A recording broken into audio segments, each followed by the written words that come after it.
Hello students, today we are going to start a new chapter of class 11, that is Animal Kingdom. In this chapter we are going to read about the various characteristic features of the various phylums of the animal kingdom. Now animal kingdom is so vast, almost 1.2 million species are present in case of this animal kingdom. It includes organisms right from the unicellular organisms to the multicellular organisms. Now there are various reasons for the classification of these species into various phyla. The reason is because we know that all the animals, although they have some common characteristics, but they also differ from each other. Whitaker has taken some common characteristic into notice, and that were the presence of heterotrophic mode of nutrition. They lacked the cell wall, they were multicellular. Then the mode of nutrition was heterotrophic. Then they showed the various level of organization, that is cellular level of organization, tissue level of organization, organ level of organization, organ system level of organization. They were found in different kinds of habitats also. Animals are aquatic, animals are terrestrial. Now if you want to classify these organisms depending upon the habitats also, you can classify them on the basis of, suppose if they are aquatic organisms, whether they are freshwater dwellers or whether they are marine organisms. Also if you talk about the terrestrial organisms, there are certain organisms which can live in mountains, there are some organisms which can live in desert, some can live in the plain land, some can live in the grassland. So lot of variations are there with respect to the habitat of these organisms, which is the animal kingdom. Now the animal kingdom is classified depending upon various characteristics. Now what are these characteristics? The common one which I have just now told, they are there. Now let us discuss them broadly. The number one is depending upon the level of organization. Now whether the body of the organism is made up of an aggregate of cell, okay, or these cells which are aggregated, they work in the form of tissues, or whether these tissues work in coordination to form the organ level, that is organization, or whether the various organs, they work systematically to form the organ system level organization. So depending upon this level of organization, also the animal kingdom is classified into various phyla. Okay, now cellular level, as I was talking about it, the most simplest form are the sponges. Okay, so the porifera or the sponges, their body is actually the cellular level organization. As far as the tissue level organization is concerned, the next two phyla, that is your Ctenophora and that of your Coelenterata or Cnidaria as they are called, they show the tissue level organization.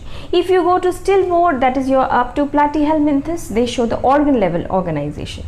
But as far as from Annelida onwards is concerned till the chordates, all of them show the organ system level of organization. So the first criteria depending upon which the animal kingdom is classified is the level of organization. Then the next most important characteristic is the body symmetry. Now if you see the various organisms around you, all of them do not have the same kind of symmetry. What is the symmetry? That is how the body can be divided. Now there are certain organisms whose body you can divide it in any plane, and but the two equal halves will appear. Like for example, if you take the example of starfish. Okay, so they are called as your radially symmetrical organism. If you cut it in any plane, you will find that two equal halves you are obtaining. But as far as human beings are concerned, you can just divide the body into two equal halves just from the central axis. This type of division of the organism's body is known as your bilateral symmetry. Okay, so it starts from this bilateral symmetry starts from the little bit higher phyla. If you consider Annelida, but Echinodermata, although it is a higher phyla compared to that of the other phyla which are before it, but Echinoderma shows a primitive character since in case of its body symmetry. That means the organism's body is your radially symmetrical. Then there are organisms like for example Ctenophora. Now Ctenophora is a phyla in which the organisms show biradially symmetrical body. Okay, radially symmetrical and biradially symmetrical. See, any organism which is flat is having the upper surface which is called the dorsal surface and the lower surface which is called the ventral surface. So if an organism from the upper surface is cut into two equal halves and that type of organism we call it as radially symmetrical organisms. But from the oral and the aboral portion, that means from the upper and the lower portion, if both of the portions, if the organisms is equally cut into two equal halves, that type of organisms we call as your biradially symmetrical organisms, and ctenophora are the organisms which are biradially symmetrical organisms. So depending upon symmetry also, the animal kingdom is classified into various phyla. Now there is another phyla which is the first, that is phyla in the animal kingdom, that is the simplest one, Porifera. In them the organisms like sponges, they show the body symmetry which is called asymmetrical body. What is this asymmetrical? That means you cannot in any plane try to cut the organism into two equal halves, it doesn't becomes two equal halves. So such kind of body symmetry is also found in animal kingdom, and we call it as your asymmetrical body. So asymmetrical, radially symmetrical, biradially symmetrical, and bilaterally symmetrical. So depending upon symmetry, these are the things. The next characteristic which is taken into consideration regarding this animal kingdom is called the presence of coelom. Now what is this coelom? Coelom is a cavity. See, our body is a cavity, and inside it is the gut, the alimentary canal. So that is also is a tube-like structure.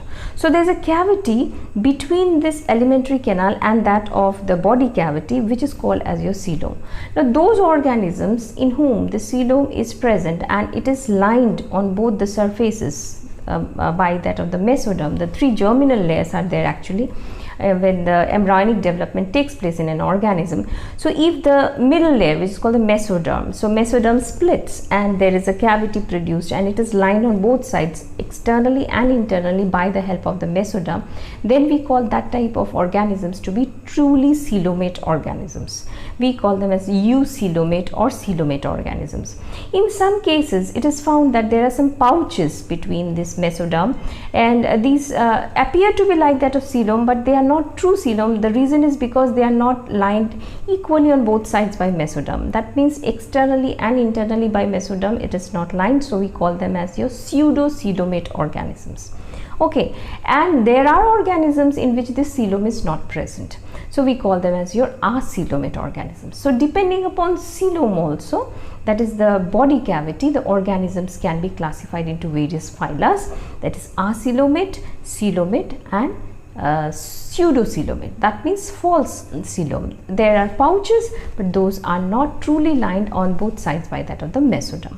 Okay, now which are these organisms which are acoelomate and which are pseudocoelomate? The acoelomate organism starts from that of Porifera and it extends up to that of your Platyhelminthes. Now Aschelminthes organisms, they are pseudocoelomate, and as far as from the Annelida till the chordates are concerned, they are the truly coelomate organisms.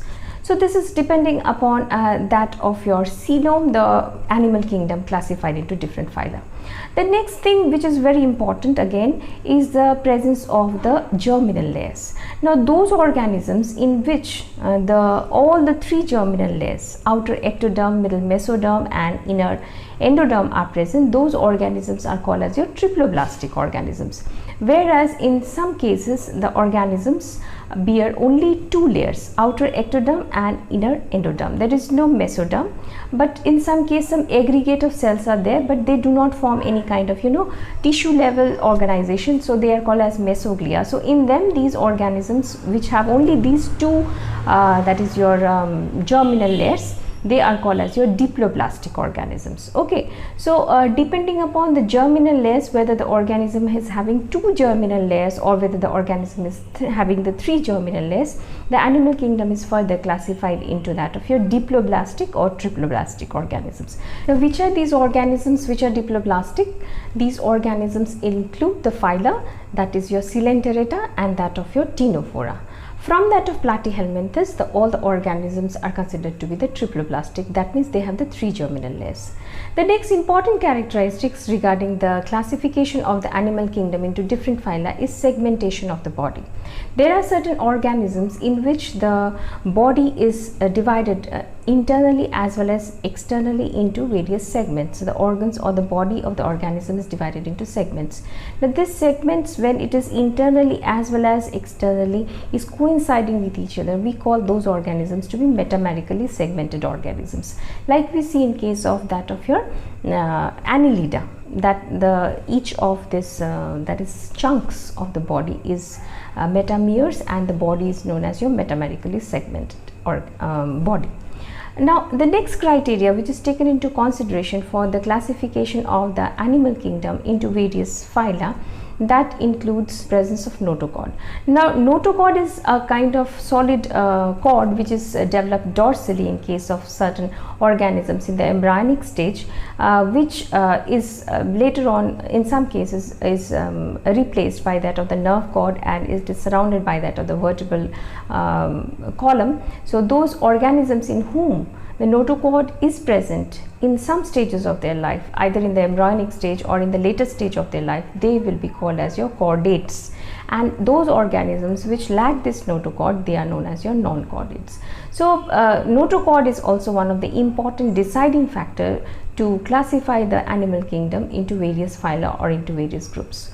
So keeping all these things into consideration, the various criteria which we had discussed, the animal kingdom is classified into various groups, and those phyla which are formed as a result of taking into consideration of all these characteristics, that we will be continuing in our next classes to come.